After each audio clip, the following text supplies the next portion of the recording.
This is a test of the NOAA weather radio warning device. During potentially dangerous weather situations, automatically activated to warn of the impending hazard. This is a test of the NOAA weather radio warning device.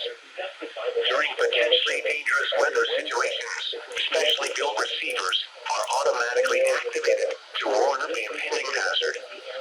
Tests of these receivers normally are conducted by the National Weather Service every Wednesday between 11 a.m. and noon. When there is a threat of or existing severe weather in the area on Wednesday, the test is postponed until the next good weather day.